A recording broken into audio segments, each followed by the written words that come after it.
एका आईची दुःखद गोष्ट. आकाश आणि राजू आपल्या आईसोबत राहत होते.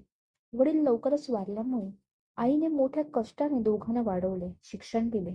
आता ते दोघे चांगल्या ठिकाणी नोकरीला लागतात. त्यांच्या मनात आईविषयी खूप प्रेम होते. ते दोघे आता आईला सर्व सुख द्यायचे ठरवतात, जे तिच्या वाट्याला कधी आले नाही.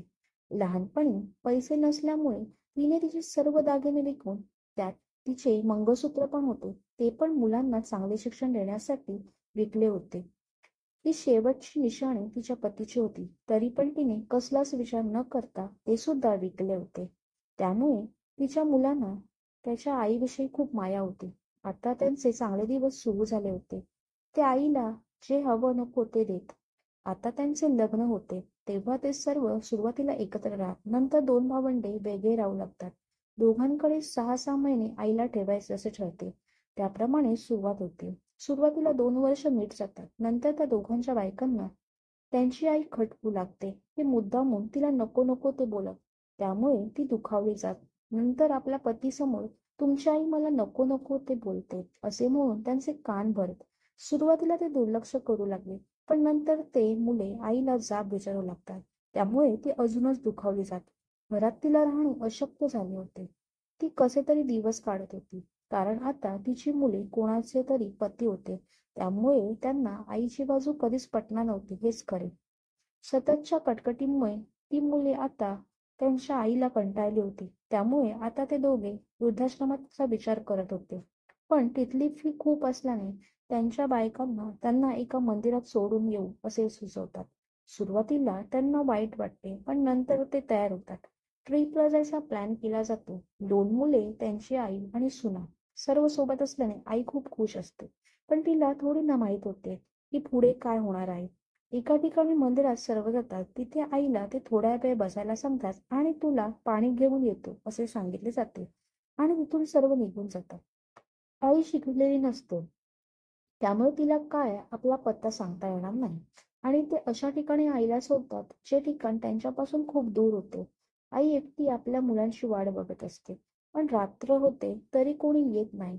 मंदिरातील पुजारी घरी जायला निघतो, तरी पण ती बाई मंदिरातून जात का नाही म्हणून न राहून तो पुजारी त्यांना विचारतो. तेव्हा घडलेला प्रकार ती बाई त्यांना सांगते. तेव्हा पुजारी लगेच समजून जातो ती बाई चांगल्या घरातील आहे, त्यामुळे तिला एकटीला तिथे ठेवणं त्याला पटत नाही.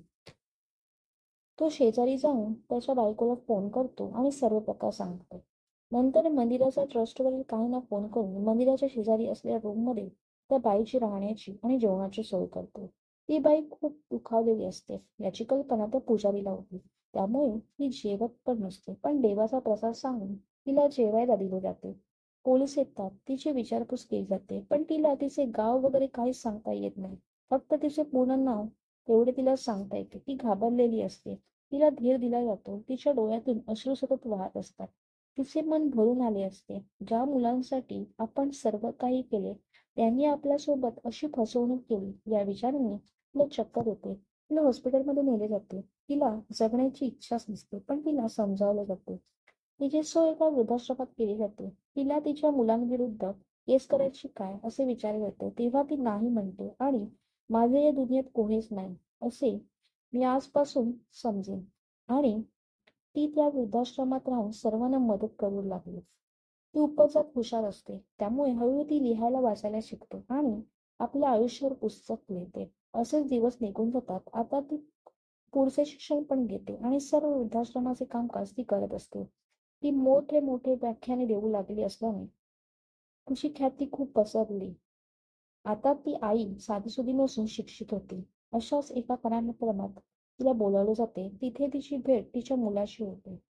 तिला बघून तो मान खाली घालतो. त्याला बघून तिला तिचे दिवस आठवतात, पण ती दुर्लक्ष करून तिथून निघून जाते.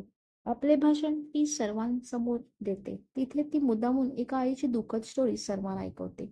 सर्वांच्या डोळ्यात पाणी येते. तिचा मुलगा तिला भेटण्यासाठी जातो, पण तो जवळ जायच्या अगोदरच ती तिथून निघून जाते. तिचे काहीच आईचे असल्याने तिला दुःख होत असते, पण आता ती आई नसून एक स्त्री होती. तिच्या स्वाभिमानासाठी ती उभी असते. तात्पर्य, कधी कधी मुले माणुसकीच विसरून जातात. आपल्या आईने आपल्यासाठी काय केले आहे हेच त्यांना माहीत नसते. Thank you.